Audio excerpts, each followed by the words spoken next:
I'll be introducing my guests. I have with me Richard Ahiagba, who is the Deputy National Communications Officer of the NPP. Hello, welcome, Hello. Richard. Good morning. How are you doing? Good, how are you? I'm great.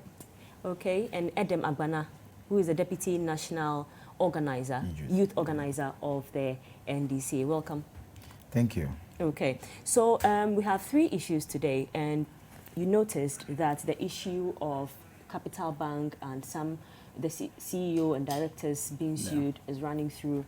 We also have the talk tax and the felony charges against them. So I'll read quickly from citinewsroom.com on Ato Essien and others who have been charged for stealing and money laundering.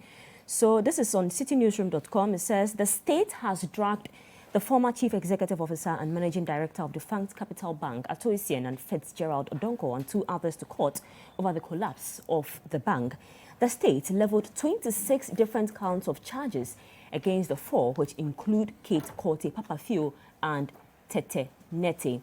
On one count, the state accused William Ato Essien and Tete Neti of conspiracy to steal, contrary to sections 23(1) and 1241 of the Criminal Offences Act 1960 Act 29.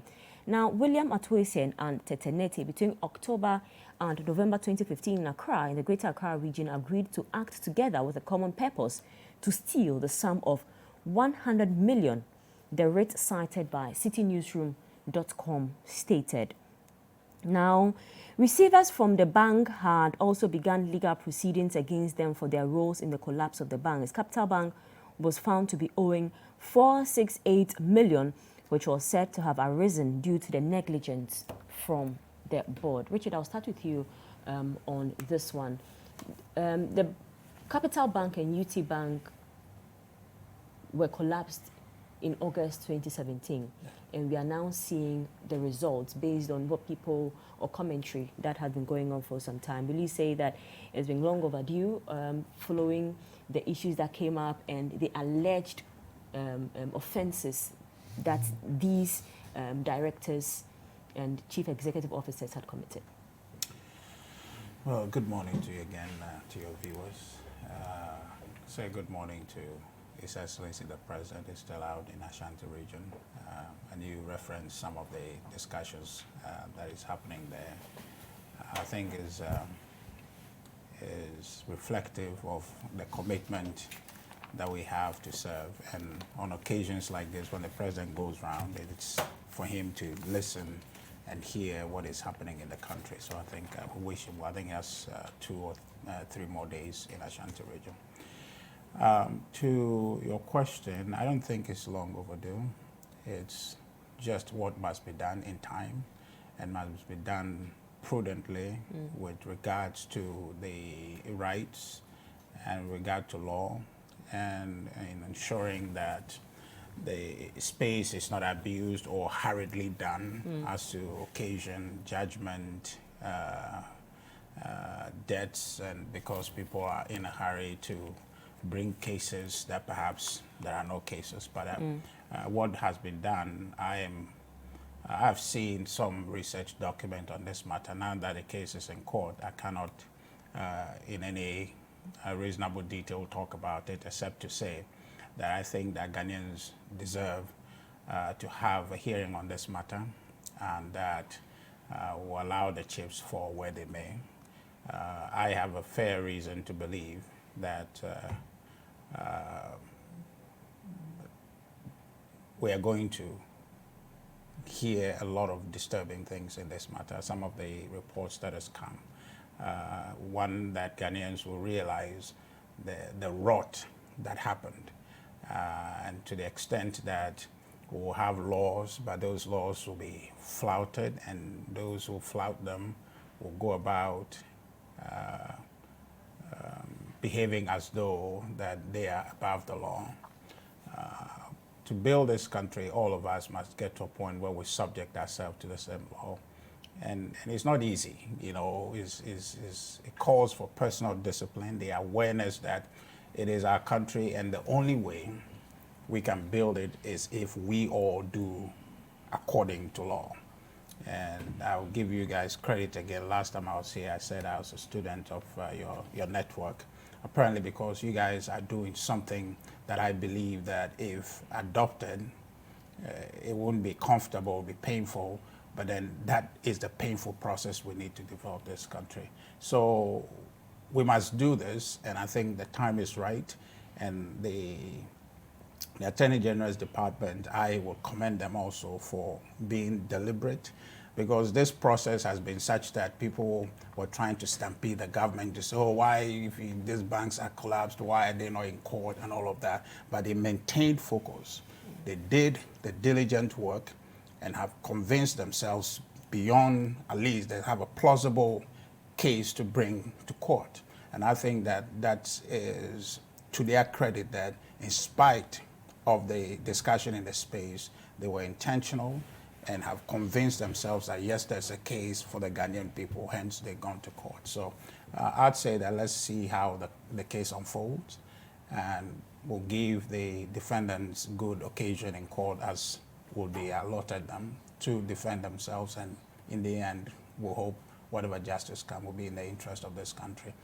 Not necessarily that people will be found guilty, but people will be given a fair hearing, and then the judgment will be what it is. In the end, we'll all live with it. All right, Edem. So your party has spoken about the effect of the banks collapsing and how jobs have been lost and all that. Now, looking at the charges presented yesterday, now do you think that there's some justification for the collapse of these banks, looking at the offenses that have been outlined? Well, good morning to you, my dear, and very good morning to all our cherished viewers across the world. I got a friend from Yeji who is watching. He really likes your station and he wants me to commend you for the good work done. His name is John. Talking about the banking crisis and the charging of Mr. Ato Essien and 3 others, I think that it's important for us to first understand that the state has a responsibility to, in the interest of the state, take actions that it deems fit. Now, in this particular case, my party, the National Democratic Congress, and indeed many other independent thinking Ghanaians, especially experts in finance and banking, have said that when we had a banking crisis, the state had 3 options. They had the option of protecting depositors' funds, the option of saving the indigenous banks, and also the option of saving jobs. With these 3 options, the government of President Nana Akufo-Addo decided to choose only the first option, which was to save depositors' bank. So the bank, the depositors' money or their savings. Now, so that has been done. And so, yes, depositors have their money saved, but the indigenous banks have been collapsed and jobs have been lost in the process. And we thought that there was a better way of doing it. But that argument we have put forth over and over and again. But with regards to the charging of these individuals, I think that it is a step in the right direction. Because as a country, we ought to get to a point where people must be held responsible for things that cost the state. Because even with regards to the saving of the depositors' money or savings, the state lost a lot of money. I mean, they spent billions in order to save that. So we ought to encourage the states to take action without any prejudice, because the case is in court, without any prejudice. One would want to ask that, yes, it's a step in the right direction, but is this enough, especially when you look at only the individuals that have been charged? One, when you take Capital Bank, for example, you have the board. The board is responsible for the policy direction of the company. So you cannot have a transaction over $70 million without the board's approval or without the board's involvement. Assuming without admitting that even the board was not aware for some of these things, because the board is responsible for providing the direction for the company, Why is it that the board chairman is not part of those being charged? Yeah, I was going to ask. So you are part of those who think that the board chair should have been... It is basic. I mean, it's very fundamental, because the management is only responsible for executing the day-to-day mandate of the company upon the advice from the board. But the processes haven't ended. No, the processes haven't ended. But when you start the process and you start with only the management, I'm telling you that the very fundamental one is that it starts from the board. When you read when you read yes. the charges, it says this person connived with this. This person connived with this. So they are giving you reasons and how it happened. No, I mean, that's the argument being put forward by the state. It is only a competent court of jurisdiction that can actually give a proper ruling on the issues and say whether what the state is saying is true or not. And that is why I said that without prejudice. However, when you look at corporate governance, very basic, very fundamental, the first person we ought to be looking at is supposed to be the board. What is? The board chair. Because when you even look at, after the banks were collapsed and all of that, the reasons being given. Indeed, even if you look at the newspaper right before me, they cited that Capital Bank was found to be owing 468 million cedis. Ghana cedis, which has arisen due to negligence from the board. So why are we starting from the management when the board is there? Because the board that gives direction, that gives the policy direction for the company. And the board is supposed to be getting reports from management. So the board ought to be in the knowledge whether the bank was doing well or not. So what I think if the board was not in the known? No, if it is, let the court determine or yes, decide. That is why they have given out their charges. If you don't take me to court, how will you even know whether or not I'm in the known? So you start from the basic. The board must be part of this. And that is why I'm thinking that, you see, we are all calling for justice, and we think that we have to protect the state. We have to protect funds, and we must discourage the practice where people do things and just get away with it. But at the same time, the government must not be cherry picking. And some people are making the claim that why is Ato Essien seem to be the target? Is it because he's out there in the media speaking and accusing the finance minister of attempting to buy his bank and all of that? Fitzgerald hasn't spoken about this. I mean, when you look at it, when you even monitor the news and everything, Ato Essien is the main person. And so we are asking that, why is the board not part of this? I think that it's a very legitimate question for us to ask. And then the lawyers from the Attorney General's department ought to give us an answer why the board, which is actually responsible for providing policy direction for the company, is not part of the people that they are taking to court. But like I said, let the court proceedings go on, and I would believe that we'll get justice. But at the end of the day, our interest as a political party, my interest as a young person, is that the government didn't really treat this whole banking crisis very well. They went for the very easiest option, but very costly to the state. 16 million cedis. And that's what I'm saying, that if you look at every country have had their fair share of banking crisis. In 2008, in America, which is even quite a very capitalist state, you realize that when they had the banking crisis, the states took over the management of the bank. So they preserved the bank. That's what I'm saying, that I thought that the NPP, being a capitalist party or property-owning Democrat, they were going to go for the option of taking over management so that you save jobs, you save the company, and again, you save the depositors' funds. So we of the view that, yes, you can save depositors' money, but the option they went and spending 16 billion. Yeah. I mean, to save it, it was too costly for us. And yet we are doing that while jobs are being lost. And that is our point of interest. But I think that we've gotten to a point where everybody, independent people, also agree with us that the NPP didn't handle, or President Akufo-Addo and his government didn't handle the banking crisis very well. But as for charging the individuals who were responsible for the collapse of the banks, I think that is a step in the right direction. We must enforce our laws and build strong institutions so that people will not come and take advantage of our laws and do things anyhow and think that because of politics they can get away with it. And that is in the same spirit that we are calling that the board ought to have been a part of this. Maybe. But the processes haven't ended. They haven't said this is their final decision. Like I'm saying, that you start from the fundamental. Anybody who... That is according to you. No, it's not the according to me. fundamental should be the board. Anybody who has even very basic understanding of corporate governance will tell you that you first hold the board responsible for a crime like this. Okay, so as I was saying, so let me just read a few of the things that they were charged with. So this one, for instance, says that William Ato Essien and Tete Nete, between October and November 2015 in Accra, agreed. So it means it was between the two people.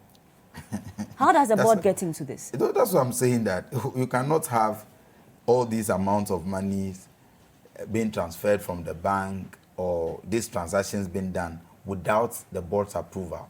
And that's one thing. You see, in Ghana, one of our biggest challenges that we have is the fact that we don't have very strong or good corporate governance practices. And that is why we are where we are today.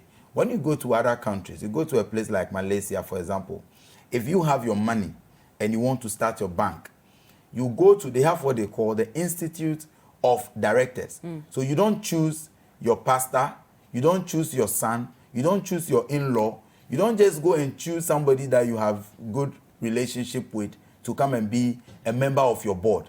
There are qualified people who are there. So you go for their services. So they provide the professional services. So they ensure that the good corporate governance practices, are undertaken. So we are where we are today because of weak corporate governance. So when you are starting to charge people for acts, various acts that they committed, which has led to the state losing all this amount of money, you must start from the basic, which is the board.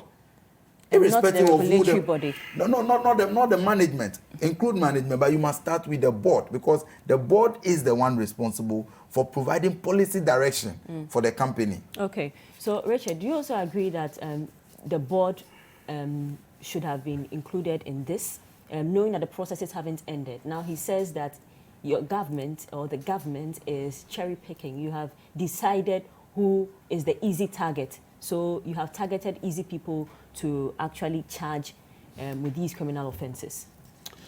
Well, Zoe, he spoke quite extensively. I spoke about a minute because I thought that the case is still in court.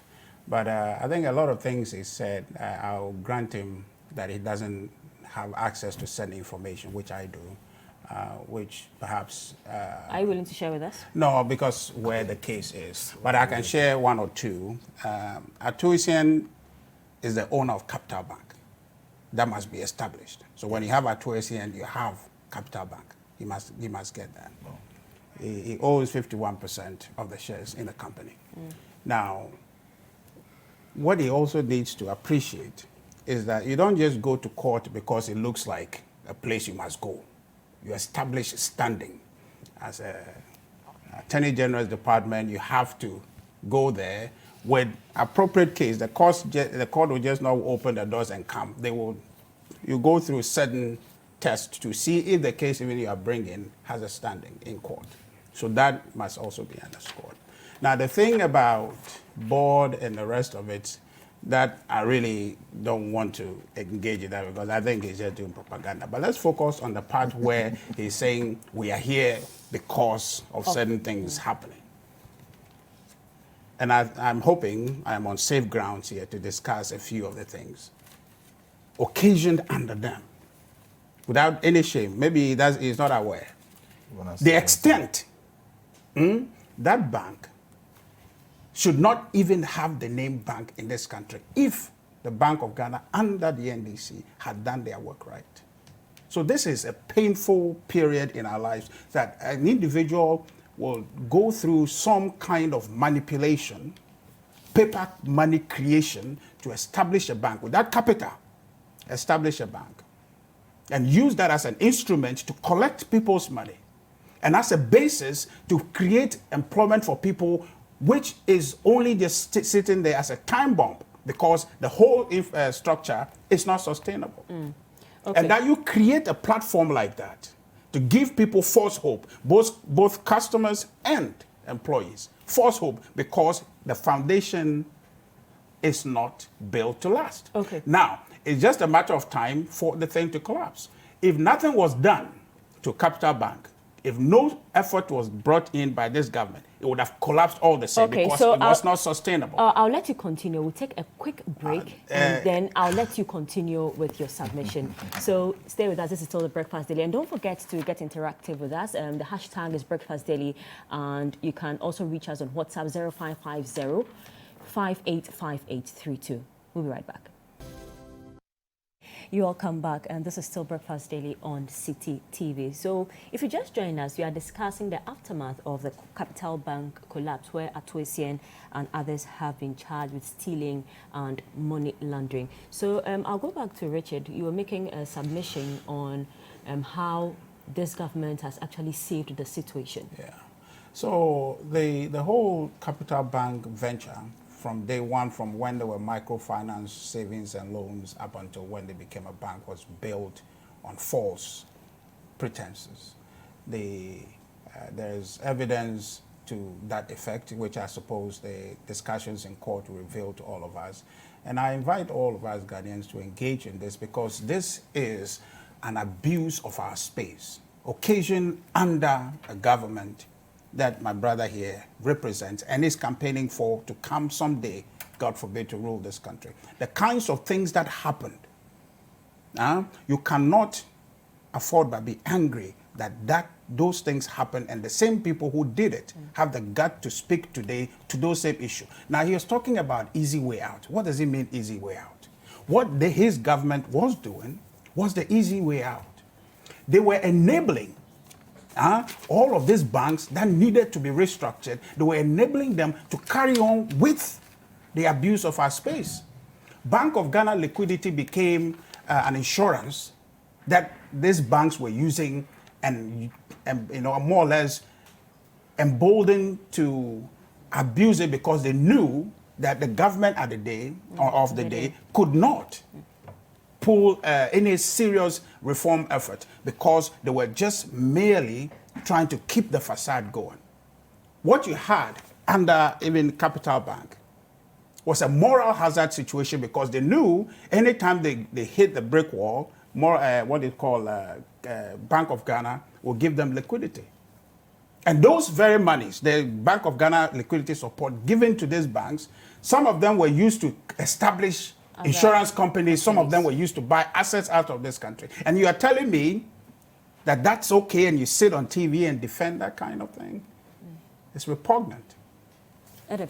Yeah, I think that my brother is clearly missing the point when it comes to governments giving out bailout or support to banks. It happens in every economy, and it's still the practice. In fact, from 2017 to today, as we speak, the Ghana Commercial Bank, which is the state-owned, has got not less than 800 million from the central bank. So it's a common practice that you do that. You give bailouts when they need it. You know, Zoe, but again. Hold on. You are misquoting me there. No, I didn't misquote you. I just, you see, I didn't speak a lot, because this is issue that is in court. I want to leave, because I have certain facts that I don't want to This is not in court. Just hold on. This fact is undisputed. Just hold on. You need to understand certain things with bank liquidity support. Okay? When bank liquidity support is given, it is supposed to solve a cash lack of cash, immediate liquidity support for you. It is not to bail you out. So understand that. It is not to bail you out. It's a temporal liquidity support is given to you, because you don't have the hard cash, you have assets, so it's given to you. It's called and it doesn't. No, please. No. Richard. This is a serious program. It's a serious program, but you're missing the point. So facts are facts. No. What are the facts? You created an impression. You created an impression. Okay. That the NDC government. No, it was my turn. I didn't. You created an impression. No, you created an impression that the NDC government takes money and was given to these banks. Of course, that's what happened. Yeah, but and they were using the money to establish insurance companies. That is not was true. That what if the you liquidity think, support is for? They use that to establish which insurance company. Yes. If you think that you have a case, then you No, go you to don't court know. to challenge Don't say it. this. No, it's not true. That is never the case. What do you mean? Again, you It's not created the the case. impression that these banks, we are here because licenses were given to them when they were not deserving. Most of the banks, some of the banks that were even collapsed, were banks that got their licenses under the NPP. Which one? Even We're the talking construction about Capital Bank. No, we're talking about the banking crisis. No. Even Are you talking about banking crisis? You're talking about capital so bank. if you talk about capital bank and you are saying that we are where we are because they got their license when they were not deserving, and I'm mentioning other banks also that got their license under Which the one? Which NPP, bank are you but talking also about? collapsed. Even construction bank.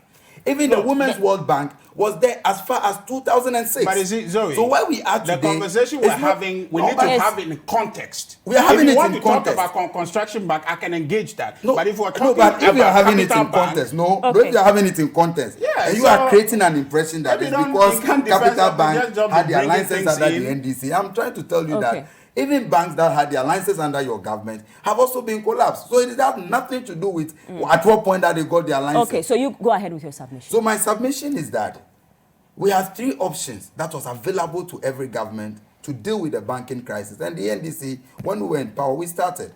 It was under the NDC that we had an amendment to the Bank of Ghana Act. And when we started, we had the option. Of course, we could have gone the easy way by saying that we are going to appoint receivers to take over these banks and all of that. And I said that there are 3 options available to you. You ought to consider saving jobs. You ought to consider saving depositors' money. And the third one is that because you are encouraging entrepreneurship, you are encouraging people, local investors, you ought to also consider saving your indigenous banks because they are actually the people who are suffering. So all you needed to do as a government was to appoint people to manage these banks. So you save the bank, you save jobs, and you still save depositors' money. Now you are using close to 16 billion to save depositors' money. Giving him way too much time. No, I mean, it's not time. I'm just explaining the issues to you. Because look. You started. Yes. He spoke. You also had the opportunity. Yes. So the point I am seeking, because the case is in court. Yes, so we are limited. We are restricted with the conversation. He's not speaking because to this particular capital bank issue. He's talking about issues that is not related to this. I am constrained because I'm talking about capital bank. He still hasn't answered why the board of directors are not part of Zoe, this. I don't have to answer that. Edem, answer that. You don't have to answer no, that. the case is in court. Yes, so we have to be very yourself to this. careful. So I have not entered the merits of the case. It becomes contempt only when I'm discussing the merits of Zoe, the case. he's not talking about capital bank. I'm talking about Talk capital about bank. capital bank. He's talking Why are you about not banking considering sector the when board we're chairman? talking about specific You are issues. using this to target. Hold on. Let's enforce the laws, but don't use it also to target supposed enemies of your government. Okay. That is all I'm saying. Okay, let's move to the next issue then. Let's move to the next issue. See, so my only thing is that if we're talking about capital banks, have him restrict to that so he can deal with the facts as it were. Because he's just talking about everything else, construction, all that. We can talk about that when we're just talking about the banking sector. But if we're talking about capital bank, which is what you raise, then let's restrict ourselves to that and we have a conversation about that. He indicated that the board of directors, he felt, or the board should have been part of these charges. I think he spoke about that. So I think it's fair enough. Let's just move to the next topic, which is 9 charged with treason felony over plot to destabilize the country. Nine charged with treason felony over plot to destabilize the country. Now, I'm reading from citynewsroom.com again, and it says that the state has charged 9 persons accused of plotting to destabilize the country with treason felony. The 9 included Dr. Frederick McPalm, Colonel Samuel Kojo Gameli, Gershon Apa, WO2 Estadoku, Lance Corporal Ali Solomon, Lance Corporal Albert Baba Ibrahim, Lance Corporal Sylvester Akape Wong, Bright Alan Debra, and Corporal Seidu Abubakar.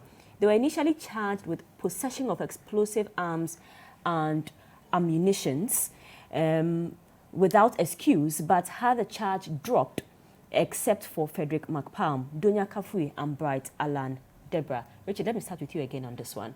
Now, the lawyer for some of these people who have been charged believes that the treason felony charge is an empty one. Who are those people saying so? The lawyer, that is Adawudu. He's lawyer for some of the suspects, and he's saying that basically it's an empty charge that his clients have been given or charged with. Well, as a lawyer, I don't expect him to say any different. But as a Ghanaian, as a Ghanaian, I am concerned. I'm not versed in the matter. But what I understand is, as a citizen, I have a responsibility, if I can, to ensure the preservation of the state. We are, enjoined by the Constitution to do all we can as individuals. So when there is an appearance of take down of the state, I should have an interest in it. And so when this matter came, we approached it with all the seriousness and with the attempts to err on the side of caution, to say that if there is nothing there, let's preserve the state, then we'll find out. Because if you see the language of the Constitution, it says so that do all you can. Okay, it didn't say establish all the facts before. So do all you can, because there's a paramount task of making sure the state endure, and all other things will be figured out. So when this issue came, others were calling it kitchen knife thing and all of that. And that, Zoe, and like I told you, I appreciate your network and what you do. And I would also expect that, I think you guys do largely, but to continue, you can always do better, to try to guide the conversation. There's an attempt by some people for whatever, to trivialize it. To trivialize the issue. And then it's done here, we saw even in the discussion before, because there's really no attempt to hold themselves accountable to what it is that is happening in this country. I have a feeling, apart from our engagement in this space, there's a personal vested interest that I have as a Ghanaian to ensure that we are successful as a people, this country succeeds. You understand? So that when there is any issue to be discussed, I look at it first of all from the standpoint as a citizen, not as an operative within the political space. So that when it ends up well, I as a citizen benefits or loses. So this issue, when it came, we were cautioning our counterparts on the other side who thought that, oh, this is just something you can, just trivialize for political benefit. And it so happens that it's not. Once the people who were working on it got to a point, the facts that led them to raise the first alarm, they begin to see the facts. I think that all of us are coming to that moment where we say, let's allow the process to work. Now, we are interested in ensuring that under the law, the individuals accused will have their day in court. But then in the end, we want to see that if something untoward was going to happen, or these people were plotting to do something against the interest of this country, then the law should deal with them. It is important for that very reason that it will serve as a deterrent. It will let people understand also that our security forces are engaged and they are alive and working, and that us as a state, we are capable, we are ready, and will be able to preserve this state and our democracy to endure. Okay. Edem, so do you also agree with Victor Daoud when he says that the charges are an empty one? Now, government had to come out to say that this issue shouldn't be trivialized because, I mean, you saw all the memes and all that went around. But looking at how the case is moving on, do you feel that there was actually an attempt to actually destabilize the country? Well, I think that I am not in the position to determine whether the charges are empty as been advanced by the lawyers for some of the accused. And I'm also not in the position to determine whether or not there was really an attempt, as the Minister for Information sought to portray at the time with his press release. I think that this whole issue, it's a very simple but serious issue. Serious because it borders on our security, and anything that has to do with security and national security must be taken very seriously. And I think that we as a people must learn not to be very dismissive of issues that borders on our security, except that before you can have confidence in the security and the security architecture of your state, you may have to see their activities over the past few months or years. And that's what determines whether people will have confidence in the security or not. The issue that Richard has raised about Ghanaians trivializing it and making some very, I mean, they were actually ridiculing the issue with all the cool challenges and all that on social media. It was also because of the way the information minister put out the information and how the government proceeded.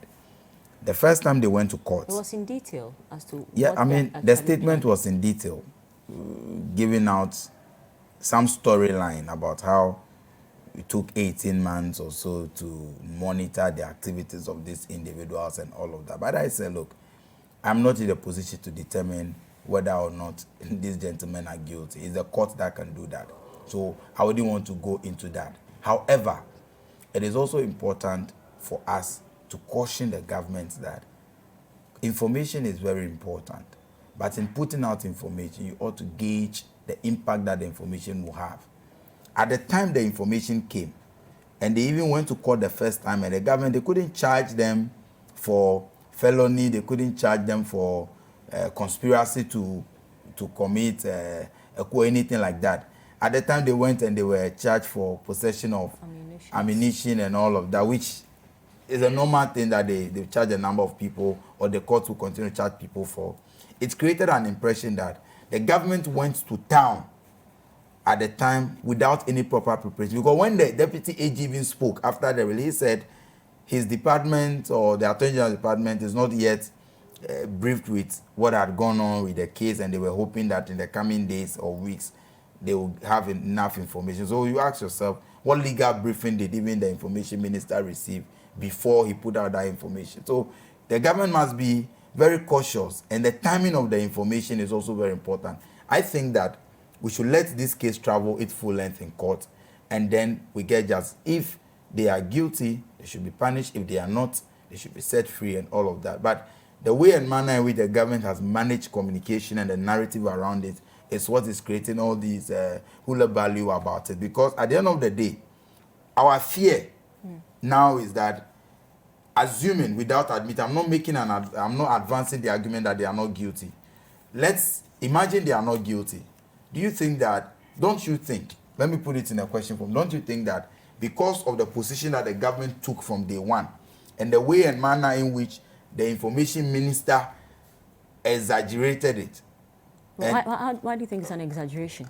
I mean, at the time when he put it, it was as if that's the judgment of most Ghanaians, and that is why they decided to ridicule it. At the time, it was as if, I mean, these guys had there was so much preparation, tough preparation had gone into taking over an attempted plot. And he said but they elaborate plot. I mean, the point two of the statement said that there was an elaborate plot aimed at, targeted at the presidency. You know, so it created because some they had fear a and map. panic. They had a map of some state institutions that the people had actually drawn on the map that they had. And so that's why I'm saying that the timing is important. But you see, when you put out information like that, imagine that the state is unable, we are just guessing, is unable to actually get these guys guilty or prove that they are guilty. What will he have made of the information minister's statement? So some people will even consider that statement as prejudicial, because he didn't in his statement even say that they are alleged to have been plotting. He said they were arrested after an elaborate plot aimed at the presidency. So the statement in itself was already judgmental. And that is what we are cautioning against, that in the future, when such arrests are made, the communication around it should be such that it doesn't put the whole judicial process in limbo. Okay. So, look, I mean, I was going to move to the next topic. Yes, we have to. But you see, increasingly, we must begin to approach these issues with the seriousness it deserves. Politics will be there all the time, okay? But the very reason why we are in this space is threatened. That must be preserved. Everything is talking about, I'm not following. Really, elsewhere, there will be extra special arrangement for crimes like that, where you are held, not gone through the normal process with all the liberties of the law, as would be granted to normal offenses within the space. But we have a situation at the time when even they were arraigned, courts, I think they had a holiday or vacation or something of that sort. So this is not an issue for us to come and try to litigate, because really the components of it, he's not briefed, I am not briefed, but the Minister of Information at the time indicated that this has been under surveillance for some 15 months. So then you understand that he's speaking from a position of information and awareness that this is something that is beyond the ordinary. Was it so necessary at the time? Please. That's a question I mean, you ask. don't have to make that determination. The person... And the language. I mean, the Please, language. I mean, please. like I said, he never Please. used terms like it's alleged. And I so- said, in his statement, he was already being Edem, judgmental. Edem. Because they have Edem. evidence to prove that It these is people... only a court of competent jurisdiction that That's has fine. that mandate Evidence. to be able to prove it. Okay, so you see, this is very painful. It's not. It's painful because it's a serious matter, and some people, because they want to just talk about it, they're just making it appear. No, I can't but- follow what is this that he's saying. We have a case against people who want to undo the state, and you are sitting here dressed up and talking about this. It's painful. I mean, sometimes when I follow this thing, I just don't know if it's because it's just a politics thing. I just you are talking. failing But to Zoe, see- please Please allow hold me. on, please hold on, I please just hold want on. to ask Please you a hold on. question. Let him finish with Look, this. Zoe, what I am saying is that in the initial publication of this matter, people trivialized it, thought that it was nothing. Now we are seeing that it is a really serious issue. It's gotten to where it's gotten to. I just thought that people would now realize and be humbled by it and at least feel a bit patriotic to say, this was going to harm all of us. Now, we didn't know, now we know, and be constrained in their conversation about it. But I don't see it. All It's right. unfortunate. Okay, so My Edem. point is that even when you see somebody or you arrest somebody in the act of committing crime, there is a reason why the legal language is that it's alleged. Why? Because it is only a court of competent jurisdiction that has the mandate But to this determine. is not But you have the cited. information There is an minister's investigation statement. for No. 15 months. They No, have but- been surveilled for 15 months. And, So you and- have and so the evidence. investigation was enough for the information minister to convict them with his statement. This is intelligence, Right, Edem. I mean, we don't- This it's is not about intelligence. It's not like When you you see pick somebody there. intelligence- Please. No, when you if pick you are not aware intelligence- of this, no, so it's just are you not saying- be engaging in it I like think that. you rather are bereft with Okay. with the knowledge on that particular issue. Okay. I'm asking you that the fact that there is an investigation, does that mean that the investigative document becomes what you use to convict people? No. Even when people are caught on video footage, it is only a court of competent jurisdiction that can determine that. Look. So the information minister's statement convicting the people, it is wrong and it's prejudicial. We must speak to that. Okay, so what is important? The chicken or the egg? I don't follow. What is this? What Like is Minister of important? You think that Information is like what the minister You says. see, your problem is that transcends you are what the finding it magnitude of difficult the crime. you are finding it difficult Oh, to God. eat the humble pie and What and humble- admit you- that Okay. the statement Okay, was gentlemen. prejudicial. What do you mean humble pie? Please, you need to get Okay. your discussion in order because a serious thing like this should not become Okay.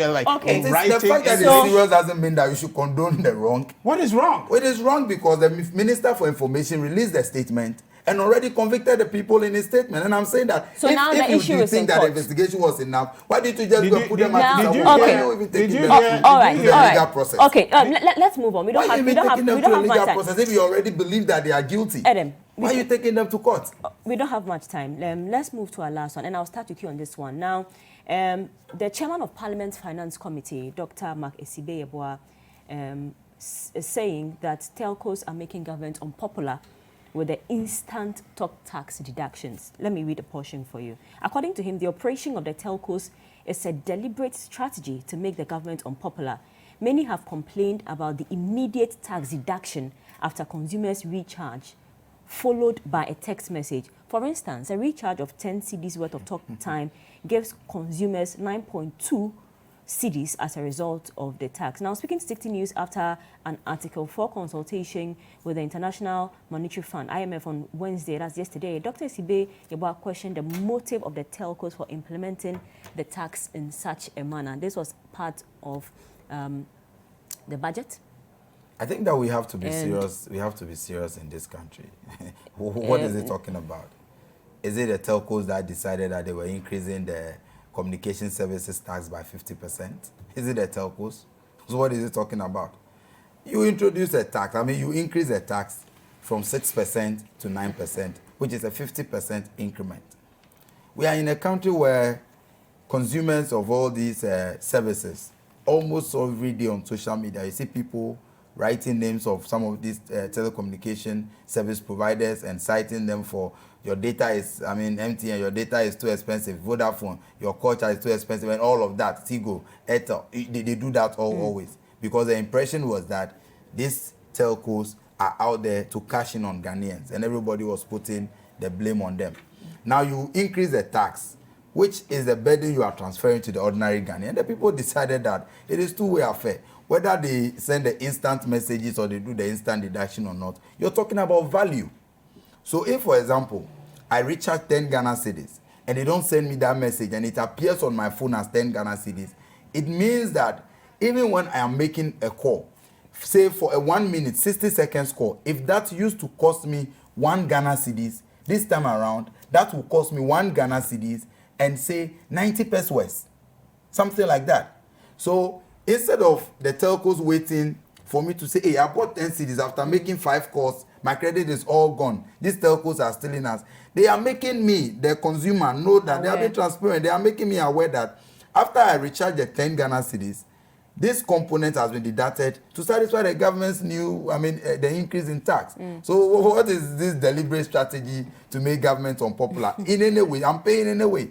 Whether they inform me or not, the money, I'm losing value on what I'm doing because of that increment in tax. So what is the finance committee statement that there's a deliberate strategy by the telcos? Why is it the telcos that increase the tax from the 6% to the 9%? We ought to be serious in this country. If you are a government and you think that by increasing the tax, it is going to make the government unpopular, then don't increase it. Find innovative ways of getting money to run the administration like you were promising in opposition. All right. Richard, your take on this? Because, they didn't do it. They didn't increase it from the 6% to the 9%, and it took effect actually last week. So now, when you recharge, you're actually told how much has been deducted out of that tax. But he's saying that the telcos are deliberately doing this.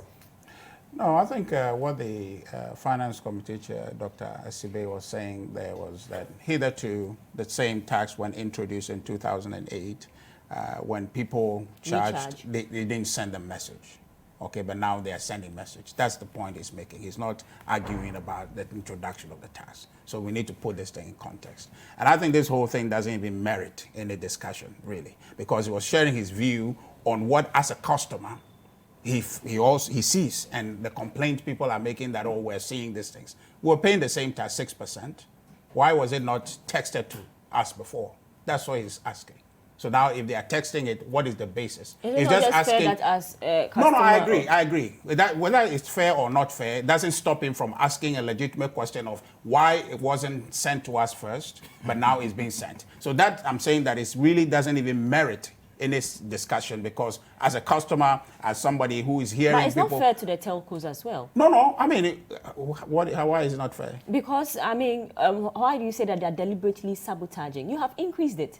It's just, an advancement to tell you that this is what has been done. Because, as he said, you have people who complain when their service providers actually deduct. You wake up and it's gone. They complain bitterly. So it's just to let you understand what the processes that your data or your credit is going through. Yeah, so I understand. So there are other taxes that they are paying that is transferred to customers. Why are they not just publishing all of it? The question is asking is legitimate. Okay, there was a way they were doing it before. It's not being done the same way now. If MTN, the telcos, if they have any response to that, they can say, well, the reason why we're doing it is this, period. This really is not a discussion for us to be having. But the key thing, since it's come up, is what I want to appeal to all Ghanaians for us to see, and that has been the tone of my discussion all morning, is that we have a country, Ghana, that is ours. We are the stakeholders. It is our country. We will build it. So this element of tax that is come, it is for us to build our country. And in fact, the usage of it is going to protect us, build, help and enhance the information technology ecospace, help fight, our user space, protecting us against cybercrime, and to ensure we're fighting money laundering and the rest of it. So it's a utility task. It's a task that is going to provide direct benefit for us. So we are paying it as a part of our patriotic support of this country and nobody else. but us Ghanaians will do it. All right. Thank you so much, gentlemen, for joining me on the news review segment. I had with me Richard Ahiagba, who is a Deputy National Communications Officer of the New Patriotic Party, the NPP, and Edem Agbana, who is a Deputy National Youth Organizer of the National Democratic Congress, the NDC. Hi guys, I hope you enjoyed this video. Subscribe to our YouTube channel, the Citi TV, For exclusive breakfast daily content and other Citi TV programs. like, comment, and share with your friends.